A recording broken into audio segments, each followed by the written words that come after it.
안녕하세요. 뉴스와 사람들입니다. 국회에서 탄핵 소추된 이정섭의 후임으로 수사무마와 기밀 유출 의혹이 있는 검사가 왔다지요.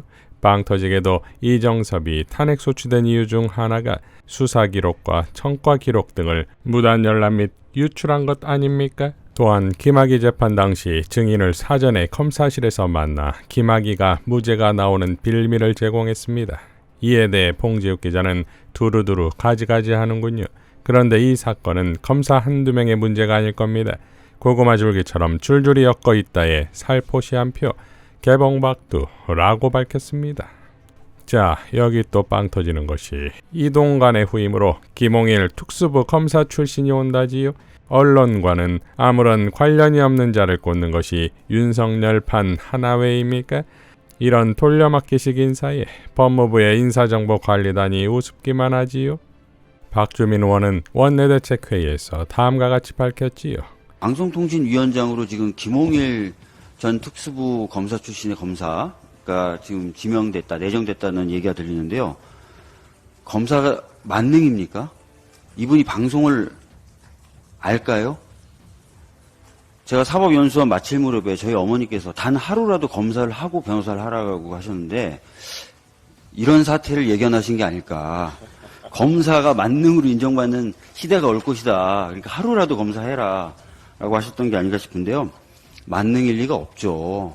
제가 봤을 때는 전문성도 없는데 방송을 장악하겠다라는 의도 하나만으로 지금 진행되는 인사인 것 같습니다. 철저히 검증해야 될 것 같고요. 자, 무너져가는 검사 독재 정권의 막장이 가관이다 이겁니다. 그 수장격인 한동훈은 민주당 멍청이 발언을 했었지요.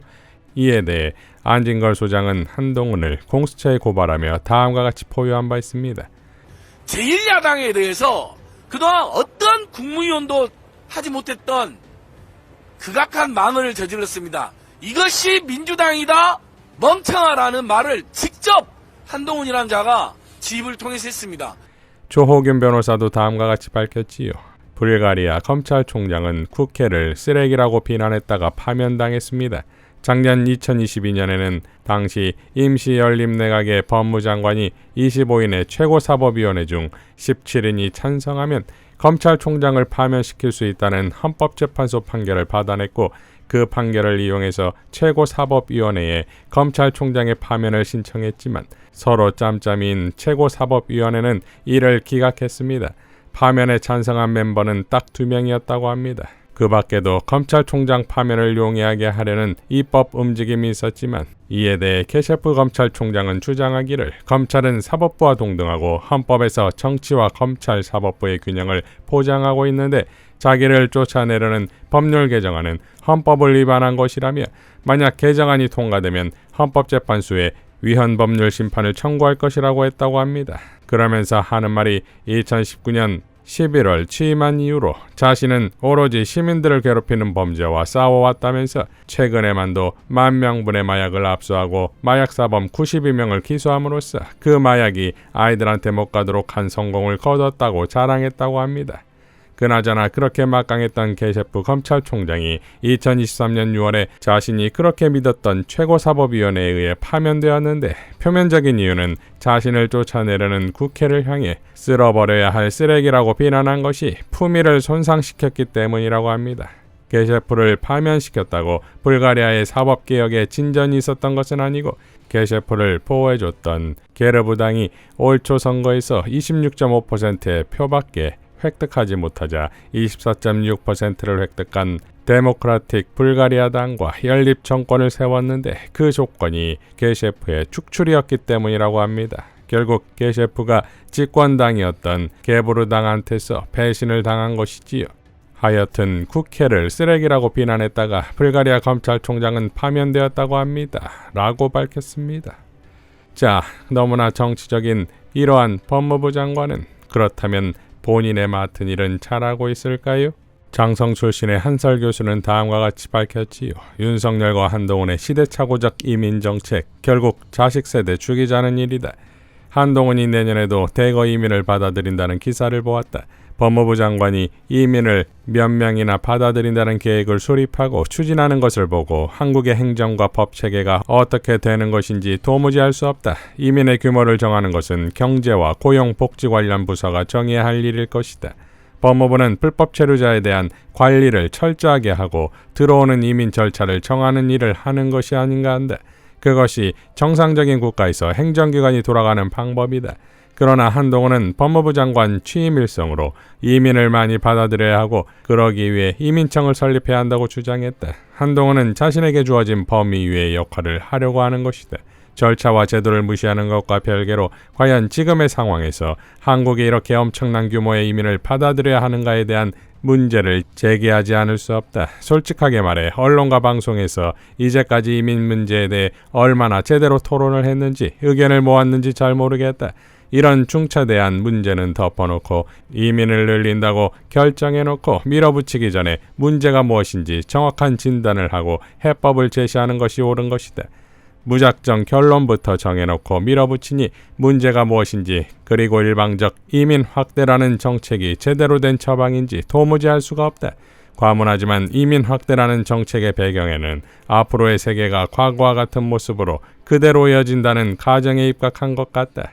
즉 윤석열과 한동훈이 추진하는 이민 확대는 앞으로의 세계도 과거와 같이 신자유주의적 세계화가 그래도 이어진다는 가정에 입각했을 때 가능한 이야기란 점이다. 유감스럽게도 지금 우리가 목도하고 있는 현실은 앞으로의 국제질서가 과거 미국이 주도하던 신자유주의적 국제질서가 아니라는 점이다.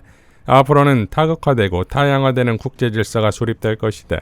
그렇게 되면 그동안 우리가 상식적이라고 생각했던 거의 모든 것들이 비상식적인 것이 되고 만다. 앞으로 다극적 국제질서가 수립되면 한국도 지금처럼 해서는 번영할 수 없다. 한국은 앞으로 그 누구도 가지 못한 길을 가야 할 것이다. 지금처럼 저렴한 노동력으로 경쟁력을 확보할 수 있는 그런 상황이 아니게 되는 것이다. 적어도 5년에서 10년 정도만 되면 국제정치 및 경제질서는 지금은 예상하지 못할 정도로 바뀌게 될 가능성이 높다. 이민을 받아들여 값싼 노동력으로 생산성을 확보한다고 해서 경쟁력을 확보하기 어렵다는 이야기다. 게다가 유럽이 겪고 있는 것처럼 이민이라는 것은 앞으로는 남고 뒤로는 미치는 경우가 많다. 이민에서 들어오는 사람에 대한 사회적 비용도 발생하기 때문에 당장의 저렴한 노동력이라는 것이 결국은 부담이 될 뿐이라는 점이다. 한국이 정말로 저렴한 노동력을 이용하여 생산성을 확보하겠다고 한다면 부작용이 많은 외국 노동자를 이민으로 받아들이는 것보다 북한과 협력을 하는 것이 훨씬 효과적일 것이다. 개성공단을 통해 이미 그런 효과는 충분하게 확인한 적이 있다. 가장 쉽고 용이한 방법을 두고 부작용이 많은 정책을 추구하겠다고 하는 것을 이해할 수 없는 일이다. 한국은 변화하는 국제정세와 경제 상황을 고려하여 새로운 발전 전략을 구상한다. 새로운 발전 전략에 있어서 이민 정책은 결코 해법이 되지 못한다. 한국은 산업구조와 경제 발전을 위한 전면적인 개혁이 필요한 것이다. 앞으로는 인구가 많다고 무조건 유리한 상황이 되지 못할 것이다. 특히 한국의 대중은 부동산에 모든 재산이 묶여 있어서 가처분 소득이 없기 때문에 인구가 많다고 해서 내수에 도움이 되지 못한다. 앞으로 변화하는 세계에서는 인건비 따먹는 산업으로 경쟁력을 유지하기 어려워질 것이다. 세계 각국이 상당한 수준에서 보호무역으로 전환할 가능성이 매우 높아질 것이기 때문이다. 결국 한국은 다른 나라의 보호무역을 뚫을 수 있는 기술력을 확보해야 살아남는 것이다. 값이 싸다고 해서 상품을 팔아먹을 수는 없을 것이라는 말이다. 남북한 경제 협력을 하는 데 있어서 북한이 핵을 가지거나 미사일을 가지거나 하는 문제는 전혀 고려할 사항이 되지 못한다. 경제는 경제이고 군사는 군사이며 정치는 정치인 것이다.